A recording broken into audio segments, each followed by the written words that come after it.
반갑습니다. 태흥행복연구원의 김태흥입니다. 지금 이때까지 제가 유튜브를 통해서 테리 해피 88의 유튜브를 통해서 가이젠 관련 여러 가지 내용을 올려드렸는데, 일부 몇 분이 이 부분이 이제 영문으로 되어 있어 가지고 좀 보기가 힘들다라는 얘기가 있고, 그리고 현장에서 실질적으로 가장 우리 작업자분들이 가장 기본적으로 볼 수 있는 그런 내용을 좀 한번 올려주었으면 좋겠다라는 몇 분이 문의가 있어가지고 제가 이제 지금부터는 한 시리즈에 걸쳐가지고 몇 회에 걸쳐가지고 그 내용을 간단하게 설명을 드리려고 합니다. 오늘 첫 번째 시간으로 공장 혁신에 대한 기본 교육입니다. 자, 우리 요즘 최근 들어서는 전부 다 스마트 팩토리 다 알고 있다 그죠? 옛날 과거에 어떤 역사가 흘러갔던 간에 지금은 많이 변해야 됩니다. 인공지능, 스마트 팩토리 이 모든 부분을 얘기되는 부분입니다. 하지만은 제가 생각할 때는 이와 같은 모든 부분도 TPS가 선행이 돼야 된다라는 생각을 가지고 있습니다. 그래 이제 저는 이 부분 아주 올드하고 좀 진부하고 묵은 그런 어떤 내용이 되겠지만, 그렇지만은 가장 기초가 되지 않고서는, 기초를 갖다가 정립하지 않고서는 어떠한 스마트 팩토리도 도입될 수 없다라는 개념을 가지고 계속 강의를 하고 있는 부분입니다. 이 부분을 참고하셔가지고, 물론 어떤 레벨이 낮은 부분이라도 반드시 해야 될 부분이기 때문에 여러분의 업무에 좀 도움이 되었으면 좋겠다는 생각을 가지고 있습니다.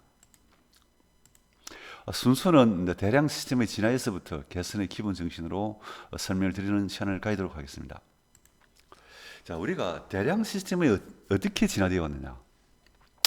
아시겠지만 대량 생산, 그 다음에 간판 방식, 이거는 지트죠. Just in time, 그 다음에 lean manufacturing 여기 되어 있고, 그 다음에 홀류 생산, 그 다음에 대량 맞춤 생산, 이런 식으로 되어 있는데, 대량 생산은 아시다시피 우리 포르 자동차, 그 다음에 컨베이어 시스템, 이와 같은 부분이 일종의 대량 생산을 볼 수 있고, 린 생산은 일종의 간판 방식입니다.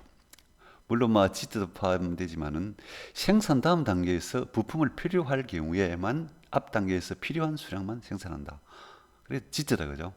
그리고 작업의 흐름을 방해하는 모든 요인을 제거한다, 즉 낭비를 제거한다, 이렇게 보시면 되겠습니다.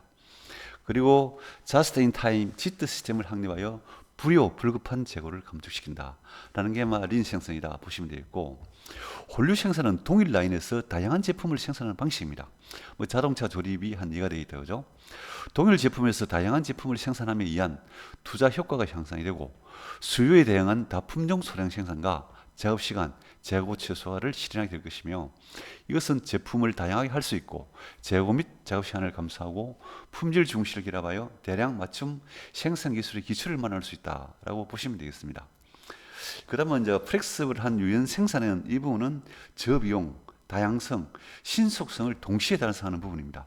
NC 제어 공작기 이런 1차원으로 아주 높은 자동화가 가능했는데, 지금은 IT 및 스마트 기술을 활용한 기술 시스템을 도입하여 유연성과 신속성을 제거하고 있다라는 것으로 이해를 하시면 되겠습니다. 다음은 대량 맞춤 생산입니다.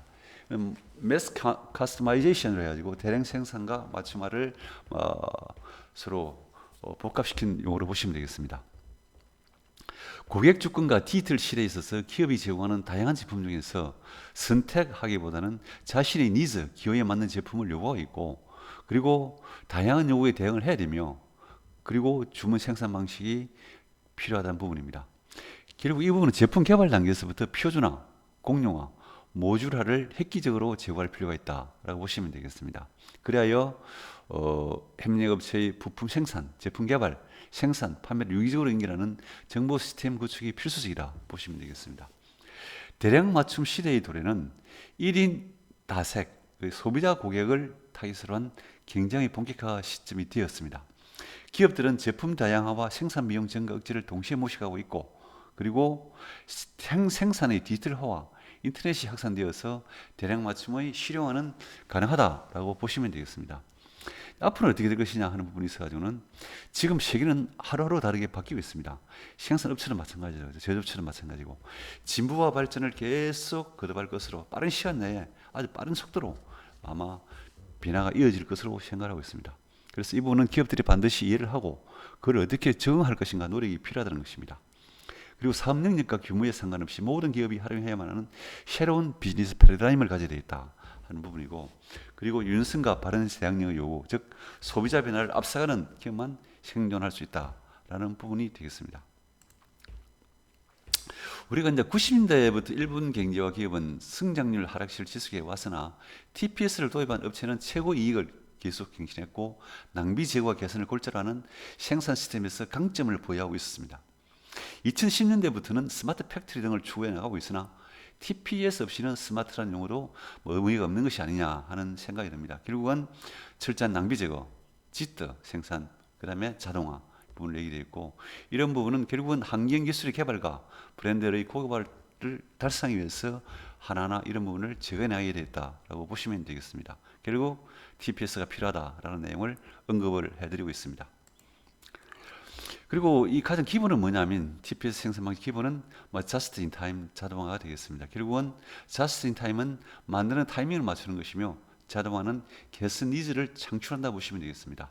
자동화는 5S 3N주의, 시각화, 풀프루프 되어 있는 이런 부분은 별도로 강의되어 있는 내용을 참고를 하시면 되겠습니다. 결국 표준화 작업과 끊임없는 개선이 필요하고 원가 절감과 이익의 창출은 불가피하다라고 보시게 되겠습니다. 결국은 기업이 살아남기 위해서는 이와 같은 부분이 끊임없는 continuous improvement를 해야만이 살아남을 수 있다라고 보시면 되겠습니다.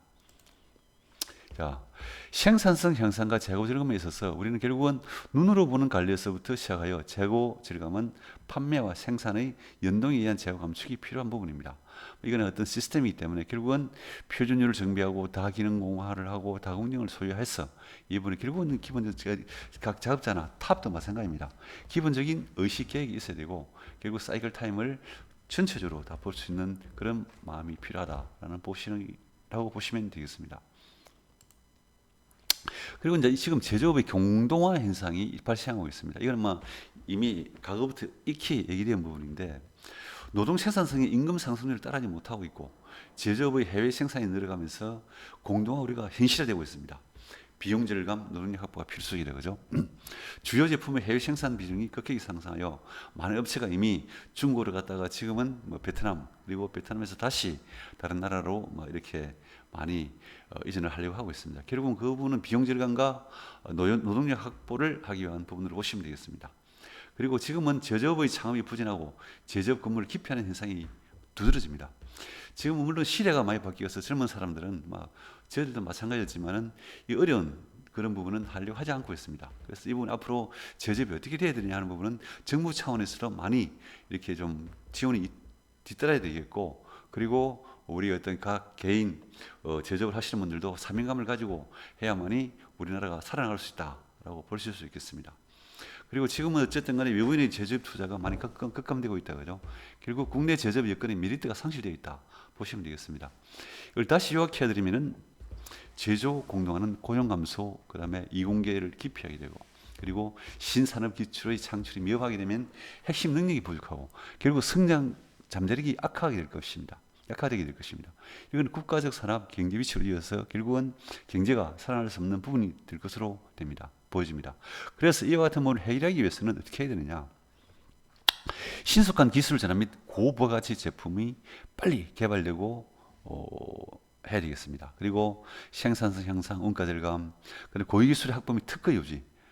그래 함으로써 그 기업 자체의 핵심 역량을 확보할 수 있겠다, 그죠? 그리고 우리 코어 컴피턴스를 확보하지 않고서는 어떤 사업을 영위하기 힘들다. 그리고 중국이나 기타 국가보다 경쟁력 있는 제품을 만들어야 된다. 지금 사실은 요즘은 지금 이 시점이 우한 피력 문제가 있어가지고 앞으로 어떻게 될지는 모르겠지만 오늘도 이제 WTO에서도 어떤 규제를 하고 있다, 그죠? 세상이 많이 바뀌고 있지만 어쨌든 간에 이 부분에 대해서 진행을 하면 지금 시점은 중국의 제품이 전 세계적으로 깔려져 있습니다. 그래서 그 부분보다도 그리고 또 앞으로는 베트남 제품보다도 그리고 나머지 어떤 기타 국가의 어떤 제품보다도 좀 더 경쟁 있는 제품을 만들기 위해서는 핵심 역량, 고유기술, 결국은 극한적인 차별화로 우리가 공동화의 속도를 최대한 늦춰야 할 것으로 보여집니다. 낭비 제거나 원가 절감, 이 부분은 이제 원가의 구조를 보게 되면은 우리가 지금 이 제조 원가는 재료비, 농업비, 경비라고 얘기하고 그다음에 초원가, 판매가 있는데 어쨌든 간에 이 부분은 우리가 시장의 판매가에서 원가를 빼게 되면 이익이 된다라고 보시면 되고 중요한 거는 한 부분에서 재료비, 농업비, 경비에서 원가 절감을 해야만이 우리가 경쟁력을 얻을 수 있다라고 보시면 되겠습니다. 낭비 7가지 낭비는 이미 말씀드렸다 그죠? 과잉 생산, 대기, 운반, 가공, 재고, 동작, 불량의 낭비 등 이와 같은 부분은 이미 말씀을 드린 부분입니다. 이거는 계속 주기적으로 쉬지 않고 끊임없이 낭비를 제거하는 활동을 해야만이 기업이 생존할 수 있다라고 다시 한 번 더 강조를 드립니다. 이렇게 하람에 있어서 개선의 기본 정신에 대해서 말씀드리겠습니다. 자, 첫째는 제조 방법의 고정관념을 버려야 합니다. 지금 우리는 계속 어떤 변화되는 환경에 어떤 우물 안의 개울이처럼 있어야 되는 게 아니고 환경의 변화를 잘 받아들여라. 그리고 안 되는 것보다도 방법을 생각해야 됩니다. 되는 방법을 생각해야 됩니다. 그리고 변명을 하지 마세요. 우선 협상을 부정하세요. 완벽을 바라지 말고 1점, 10점, 2점부터라도 시작을 하세요. 그리고 잘못된 것은 즉시 고치고 개선 부분에 돈을 쓰지 마세요. 쓸데없는 개선에 돈을 쓰지 마세요. 어려움에 처하지 않으면 지혜가 나오지 않습니다. 항상 어려움이 있어가지고 경제는 발전되고 기업이 발전되는 것입니다. 제가 기업 어떤 생활을 사원에서부터 쭉 올라가면서 타까지 올라갔지만은 항상 매년 기업은 어려워요.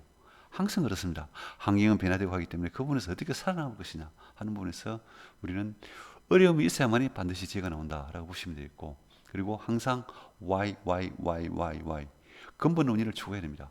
왜 중요한 부분입니다. 개선을 위해서는 반드시 이 부분에 중요한 포인트를 보시면 되겠습니다. 한 사람의 지식보다 10사람의 지혜를 모아야 될 것이고 개선은 끝이 없다라는 부분을 말씀드렸습니다. 자, 이번 시간에는 가장 기본 개념으로서 공장 혁신의 기본 교육으로 이 부분이 어느 정도 좀 도움이 되었으면 하는 바람입니다. 자, 다음 시간에 뵙도록 하겠습니다. 감사합니다.